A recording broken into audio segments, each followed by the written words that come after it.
Imagine if there was a shot you could get once a week that just melted fat away. No crash diets, no endless gym sessions.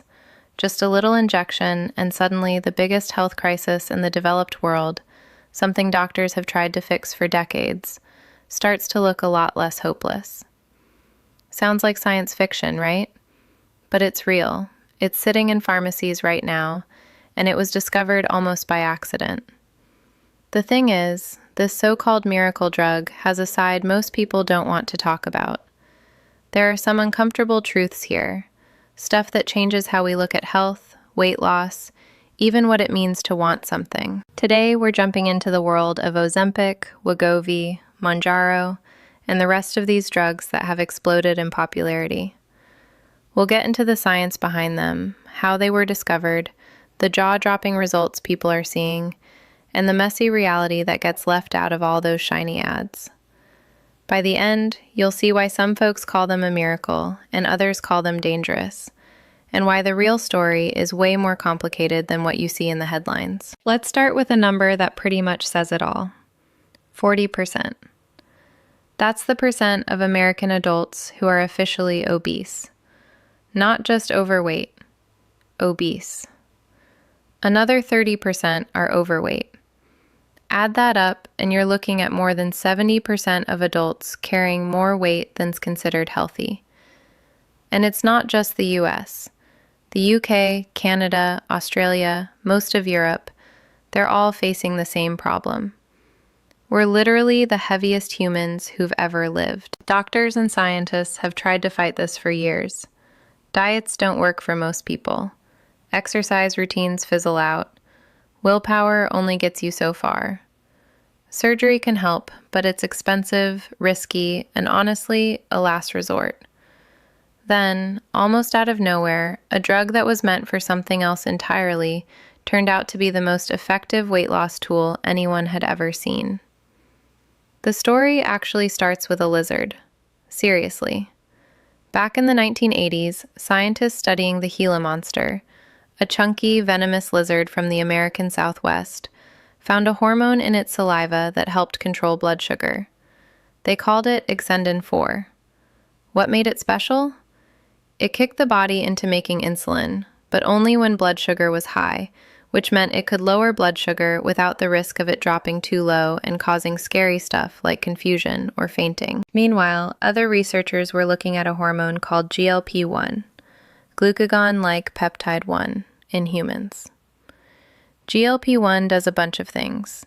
It helps release insulin, slows down digestion, and, this is the big one, tells your brain you're not hungry anymore. The catch? Natural GLP-1 breaks down in just a few minutes, so it isn't much use as a drug. Your body makes it, it does its thing, and poof, it's gone before you've even finished your sandwich. This is where the lizard comes in handy. Scientists figured out that Exendin 4 from the Gila monster worked a lot like human GLP-1, but stuck around way longer in the body. Basically, evolution had figured out a trick that chemists couldn't. By copying what the lizard did, researchers built synthetic versions that lasted for days instead of minutes. The first drug, exenatide, Byetta, got approved for diabetes in 2005. It helped people control their blood sugar and had fewer side effects than some older meds. Not bad. But here's where things got surprising. People taking these drugs for diabetes started losing weight. Sometimes a lot of it. Their appetites dropped off a cliff. Food didn't have the same hold on them. Eating became something they had to do, not something they obsessed over. This wasn't what anyone expected, but nobody could ignore it. Drug companies saw the potential and moved fast. They tweaked the molecules, made them stronger, made them last longer. Ozempic, semaglutide, came out for diabetes in 2017. Then, in 2021, Wegovy, a higher dose of the same drug, was approved just for weight loss. The results? Some people lost 15% of their body weight, sometimes more. For folks who tried everything else, every diet, every workout, every fad, this felt like magic. So why does this actually work? Basically, these drugs go straight to the heart of what drives your appetite. It's not just about self-control. Your hunger is tangled up in a mess of hormones and brain signals. The hypothalamus in your brain keeps tabs on your energy levels and decides when you should feel hungry or full. Then there's your brain's reward system, which gives you that rush when you eat something tasty. Dopamine lights up, the same stuff behind every craving and addiction. GLP-1 drugs hit both these systems. They slow down how fast your stomach empties, so food hangs around longer and you feel full faster. You know that old trick about drinking water before a meal to fill up? This is like that, but way more powerful. These drugs also tweak the hypothalamus, quieting down the constant hunger signals. And they turn down the reward you get from food, so that cake or those chips just aren't as tempting. It's a triple punch against the main reasons people overeat. For a lot of people who've spent their whole lives battling their own bodies, finally, here was something that made it a fair fight. The endless background noise, those cravings and nagging thoughts about food, suddenly faded. People started saying they could pass by a bakery and not even think about going in. They could eat half a plate at a restaurant and actually feel satisfied. For the first time in ages, they could focus on something other than food. Some even said it was the first time they ever felt normal around eating. And the demand? It's been wild. Ozempic and Wegovy are everywhere now. Celebrities brag about them. Social media is packed with before and after videos racking up millions of views. The drugs have been so popular, they keep running out, sometimes leaving people with diabetes unable to get the meds they actually need to manage their blood sugar. Novo Nordisk, the Danish company behind them, has shot up in value. The company's worth more than the entire economy of Denmark now. Its stock price has exploded, and suddenly it's become one of the most important companies in Europe. But this is where things get complicated. As amazing as these drugs sound, they're not some flawless miracle. They're not a magic fix. And the downsides are easy to ignore when you're just scrolling through transformation pics. First, they don't work for everyone. In the big clinical trials, about 1 out of every 7 patients didn't really lose weight at all.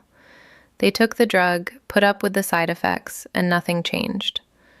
Nobody knows why. There's no way to predict who will respond and who won't. So some people go through weeks of injections and nausea for zero payoff. That's rough. Then there are the side effects. And honestly, they can be brutal. The most common is nausea, and it's not just a little queasiness.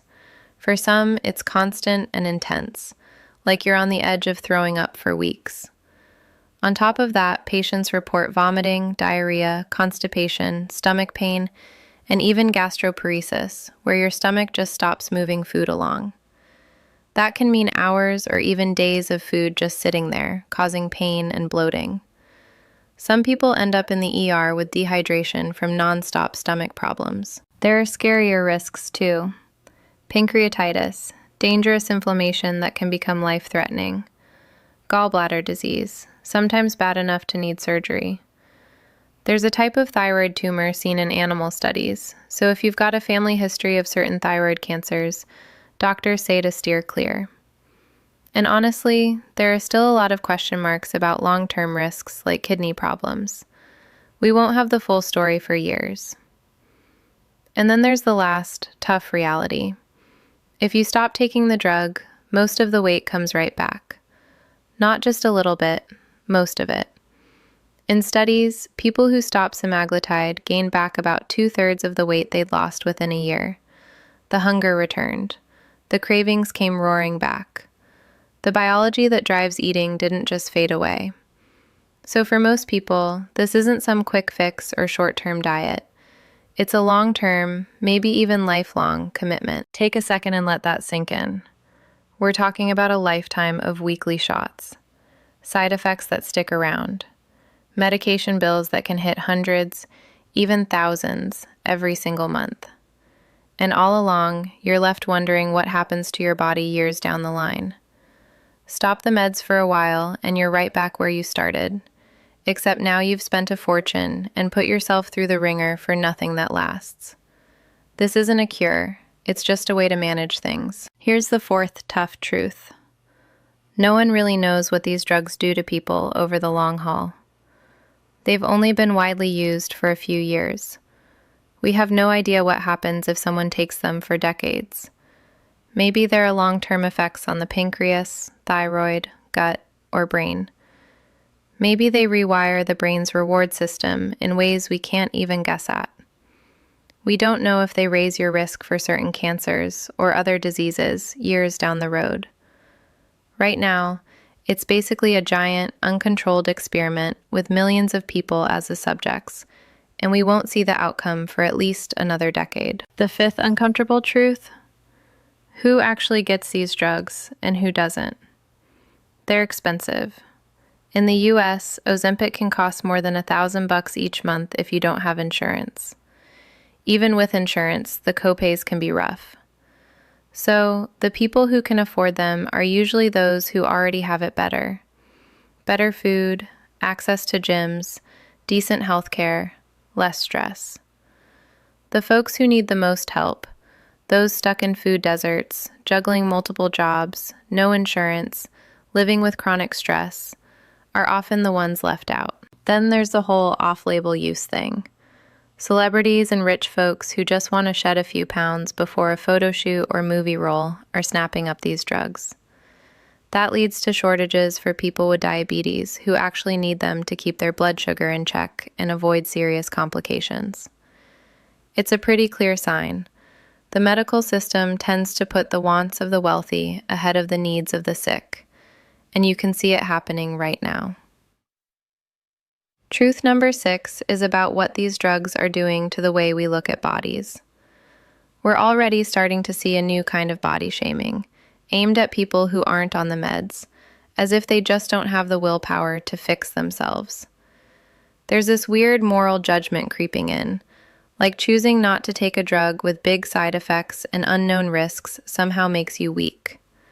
Like the only reason anyone is still overweight is because they're too lazy or too dumb to get a prescription. And what does this mean for body positivity? For years, that movement has tried to help people accept themselves at any size, to fight back against the idea that thin equals good and fat equals bad. Now, here comes a drug promising to make everyone thin. In a way, it's reinforcing exactly what the movement was fighting against. It's a step backwards for body acceptance, just wrapped in the shiny packaging of medical progress. Seventh truth: these drugs treat the symptom, not the cause. Obesity is complicated. There's genetics, environment, psychology, and society all mixed in. The drugs lower your weight by making you less hungry, but they don't get at why people eat too much in the first place. They don't fix a broken food system that's flooded with ultra-processed, addictive stuff. They don't make healthy food cheaper or easier to find. They don't build safe places to exercise or ease the stress that drives emotional eating. They don't heal the trauma that makes some people turn to food for comfort. All they do is dial down your hunger. Sure, for individuals, that can change lives. But as a public health fix, it's like fighting a pandemic by giving everyone Tylenol and sending them back into crowded rooms. It manages the symptoms, but ignores what's really causing the problem. It puts all the responsibility on individuals, while the broken systems that made them sick stay exactly the same. And here's the eighth uncomfortable truth. The companies behind these drugs aren't in it for charity. Novo Nordisk has faced plenty of criticism for squeezing every dollar out of the market, keeping cheaper generics away, extending patents, and protecting their monopoly. Their ads downplay side effects and make the drug sound like magic. At the end of the day, they answer to shareholders, not patients. Eli Lilly, who makes Mounjaro, does the same. These aren't public health organizations. They're businesses, and they're making billions. In 2023, Novo Nordisk made an eye-popping amount of money as people rushed to get their hands on its drugs. The company's now worth more than Denmark itself, if you're going by GDP. That's a wild amount of power concentrated in one business, and it really makes you stop and think.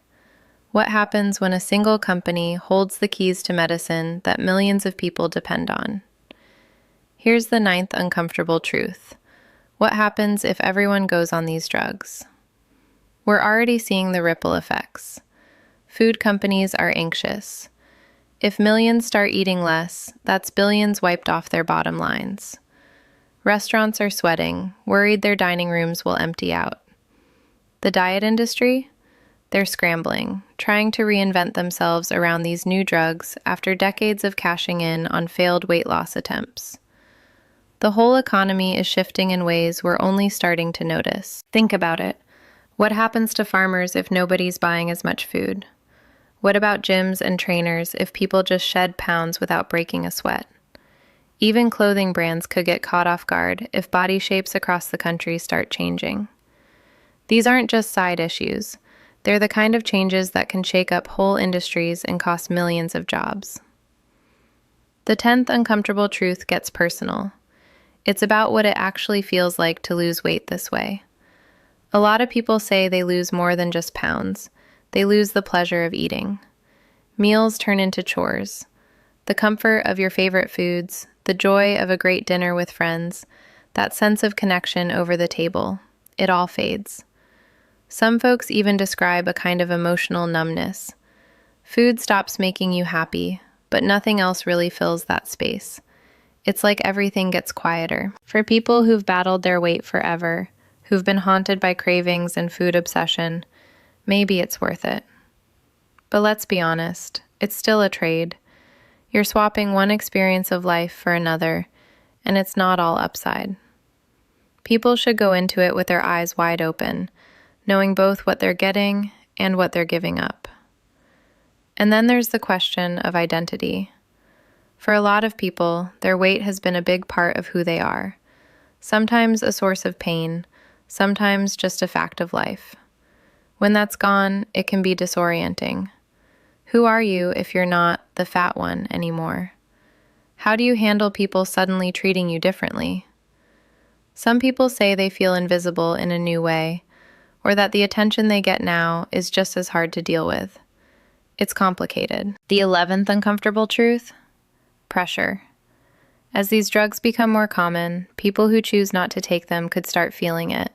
From doctors, from family, from everyone. If there's a pill that makes you thin, why wouldn't you take it? The unspoken message is that saying no means you're lazy or making the wrong choice. But that ignores so much. Side effects, cost, the unknowns about what happens long term, the loss of pleasure, even philosophical reasons for opting out. Number 12 is a tough one. The ethics of giving these drugs to kids. Trials are already underway, and some doctors are prescribing them to teenagers, even though we don't know the long-term effects. Is it right to put developing bodies on such powerful meds? What are we telling kids about their bodies, about self-worth? Are we just medicating away a problem that actually starts with the environment they live in? The 13th uncomfortable truth is global. These drugs cost a fortune, and they're mostly available in wealthy countries. But obesity is rising everywhere. Most countries can't spend thousands a month per person on medication. The gap between who gets access and who doesn't is huge, and it's probably going to get even bigger before anything changes. Last, the 14th truth. What are we ignoring while all the money chases these drugs? Every dollar going into pharmaceuticals is a dollar not going into other solutions. Public health campaigns, education, food policy, building cities where people can actually walk. All of these things could help, but they're just not as profitable as a branded drug. Right now, the market is steering resources toward pills and away from fixing bigger, systemic problems. Here's the 15th uncomfortable truth. We don't really know how these drugs work. Sure, we understand they turn on GLP-1 receptors, but those things are everywhere. Brain, gut, pancreas, heart, kidneys. We're hitting all of them with a supercharged hormone, and honestly, we're just scratching the surface of what might happen next. Some research points to heart benefits that don't have anything to do with weight loss. Other studies hint at changes in inflammation or even addiction. But let's be real, we're still figuring this out. So, where does that leave us? Ozempic and the other drugs in this family are real breakthroughs. If you're dealing with severe obesity, if your weight is wrecking your health, if you've tried everything and nothing worked, these meds offer hope that simply didn't exist before. They cut the risk of heart disease, diabetes, stroke. They help people move better, hurt less, live longer. That's massive. For some, it's nothing short of life-changing. But come on, they're not magic. They're not simple. And they're definitely not free in any sense. There's always a catch, even if you're skipping lunch. Every treatment has a downside. Every upside comes with a risk. So deciding to use these drugs, just like any treatment, takes real information and a clear-eyed look at what they can and can't do. The future? It's coming fast. More drugs, better drugs. Companies are battling it out, and the next wave will probably work better and be easier to take, with fewer side effects. Pills are in the pipeline to replace shots. Combo therapies might do even more. There are totally different drugs in testing for people who don't respond to GLP-1s. The science isn't slowing down, but the big questions aren't going anywhere. How do we balance what people want with what's best for public health? How do we make sure everyone has access without making inequality worse? How do we celebrate medical progress without ignoring the social mess that made us sick in the first place? How do we help people without reducing them to a number on the scale? How do we keep Big Pharma responsible, but still cheer on innovation? How do we actually weigh risks when the stakes are so high? These aren't questions you solve in a quick doctor's visit. They're for all of us. We need to talk about them, openly, with all the messiness and depth they deserve. Meanwhile, millions are making their own calls, weighing benefits and risks, deciding if the trade-offs are worth it. That's how it should be. Medicine gives people options. It doesn't make their choices for them. Doctors are there to inform, not push. Society's job is to make healthy choices easier, not harder. But those decisions need to be real. People deserve to know what they're getting into. That's why these uncomfortable truths matter. Not to scare anyone off, but to make sure folks know what to expect. Maybe it won't work. Maybe there's nausea. Maybe it'll cost a lot. Maybe the weight comes back when you stop. Maybe we don't know the long-term story. Maybe there are cultural ripples. People deserve the whole picture. And then, with all that, they get to decide what's right for them. That's what medicine should be. Not magic, not miracles. Just honest tools, offered honestly, to people who deserve real choices about their own bodies. That's the heart of it. Thanks for sticking with this deep dive from the infographics. If this helped you see the Ozempic story more clearly, promise and pitfalls, hit that like button. It actually does help us out, and it shows you care about honest, nuanced content. Don't forget to subscribe and ring the bell so you catch what's next. We've got more deep dives coming into medicine, tech, and the forces shaping the world. We'll keep bringing you the full story, not just the headlines. We really want to hear your stories. Have you tried these drugs, or do you know someone who has? How did it go? What questions are still bouncing around in your head? Maybe you're thinking about starting them, but something's holding you back. Whatever's on your mind, drop it in the comments. We read every single one. Seriously. Your experiences help make this place feel real.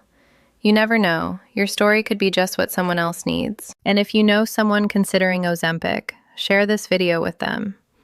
Maybe it's a friend, a family member, or even your doctor. Give them the full picture, the upsides and the risks. Start the conversation. That's how we figure things out together. That's how we get smarter and make better choices. All right, that's it for now. I'm Emma Chamberlain, and this is the infographics. Keep asking questions, keep learning, and don't forget, the best health decisions are the ones you make fully awake. See you next time.